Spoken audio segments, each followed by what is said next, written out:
You know that feeling, right? Someone says something or does something, and just like that, a storm of anger and frustration brews inside you, hijacking your entire day. But what if I told you that you could become the calm in the middle of that storm? That you could possess a kind of emotional invincibility where nothing and no one could disturb your inner peace? It sounds like a superpower, I know, but it's a skill. And by the end of this video, I'm going to give you the keys to unlock it. First, we need to talk about a fundamental misunderstanding most of us have about anger. Here's a mind-blowing piece of science for you. The actual neurological and chemical response of anger, the flood of stress hormones like adrenaline, only lasts in your system for about 90 seconds. That's it. A minute and a half. So why are you still furious 20 minutes or even 20 hours later? Because you are choosing to keep it alive. Think of it like this. You accidentally burn the toast and the smoke alarm goes off. The alarm is the 90-second anger response. It's just a signal. But instead of opening a window to let the smoke out, you stand there staring at the burnt toast, describing how burnt it is, remembering all the other times you burned toast, and then you decide to make more burned toast just to prove a point. You keep the anger alive by replaying the story, rehearsing the argument, feeding the fire. The initial feeling isn't the problem. The narrative you attach to it is. The moment you realize this, you find your first point of freedom. You can just let the 90 seconds pass. Okay, I can hear you now. But what about that person who just knows how to get under my skin? They know exactly how to push my buttons. Let's dismantle that idea right now. It's called the button pusher myth. Nobody can push a button you haven't installed yourself. Those buttons aren't magical powers other people have over you. They're your unhealed wounds. They are your insecurities. They are your past traumas. Think about it. That coworker makes a sarcastic comment about your work and you explode. Is it really about them? Or does it trigger that old wound from a critical parent who made you feel like you were never good enough? When someone pushes your buttons, they are actually giving you a map. A treasure map that leads directly to the parts of you that still need healing and attention. This is a game changer. Suddenly, that annoying person isn't your enemy.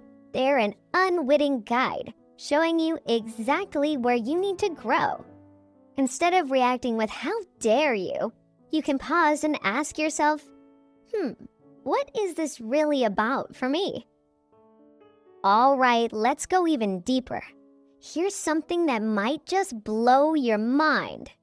What you call anger is very rarely the real emotion. Anger is what psychologists call a secondary emotion.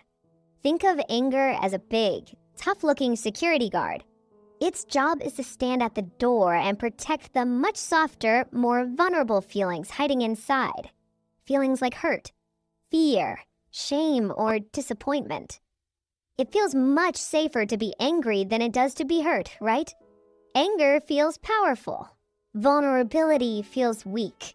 So when a feeling you don't want to feel shows up, anger volunteers to be the spokesperson. Imagine your partner forgets your anniversary. You explode in anger. You never remember anything. I can't believe how thoughtless you are. That's the security guard talking. But what's the real vulnerable emotion hiding behind him? It's hurt.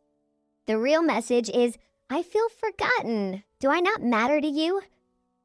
When you learn to bypass the security guard and address the real feeling, both in yourself and in others, everything changes. I felt hurt when you forgot leads to connection and healing. You're so thoughtless leads to a fight and more distance. So the next time you feel angry, ask yourself, who are you protecting? So we know anger is a short-lived chemical reaction. We know our buttons are our own. and we know anger is just a security guard. But how do we actually use this information in the heat of the moment? You activate your observer self. Inside every one of us, there's a part that can simply watch our thoughts and emotions without becoming them. You can watch your feelings like you watch weather patterns. Look at that. A big storm of anger is rolling in. The heart rate is increasing, the jaw is clenching. When you do this, you create a tiny space between you and the emotion. You are no longer in the storm. You are the calm, unshakable sky watching the storm pass. Instead of thinking, this person is an idiot, your observer self thinks, I am having the thought that this person is an idiot. Seen a difference? That little bit of distance is everything. It's the space where you get to choose your response instead of being hijacked by your reaction. This isn't about suppression, it's about conscious observation. All right, this next technique is for anyone who deals with consistently difficult people. Your boss, a family member, that one neighbor, you know who I'm talking about. What if you stopped seeing them as obstacles and started seeing them as your own personal emotional trainers?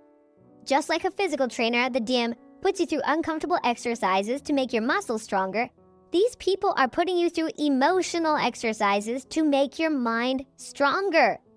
That micromanaging boss who sends you 15 emails before lunch? Instead of thinking, they don't trust me, you can reframe it as, excellent. This is today's workout for practicing patience and staying calm under pressure. That passive-aggressive relative? Perfect. An opportunity to practice setting clear, kind boundaries. When you adopt this mindset, you can never be a victim again. Every challenge becomes a training session. Every difficult interaction becomes an opportunity to level up your emotional strength. You almost start to welcome it. Almost. Now, knowledge without practice is just entertainment. I don't want you to just watch this video and feel good for a few minutes. I want it to change your life, and the only way that happens is through action. So here is your challenge. For the next 7 days, I want you to pick just one of these techniques. Just one. Maybe you'll practice noticing the 90-second rule and just breathing through it. Maybe when you feel triggered, you'll ask yourself, what button to mind this is showing me? Or maybe you'll try to see that one difficult person in your life as your emotional trainer. Don't try to do it all. Just pick one and commit to it for 1 week. Each time you consciously choose a new response, you are literally rewiring your brain. You are building new neural pathways. Small, consistent changes create massive transformations over time. The person who never gets bothered by anyone isn't born different. They've just practiced these skills until they became automatic. You can too. Everyone admires people with emotional mastery. Now you have the roadmap to become one of them. Think about who you'll be in 6 months, when difficult people no longer have power over your peace. That person is waiting for you to begin. If this resonated with you, hit that like button so more people can find it. Tap subscribe and join our community of emotional warriors.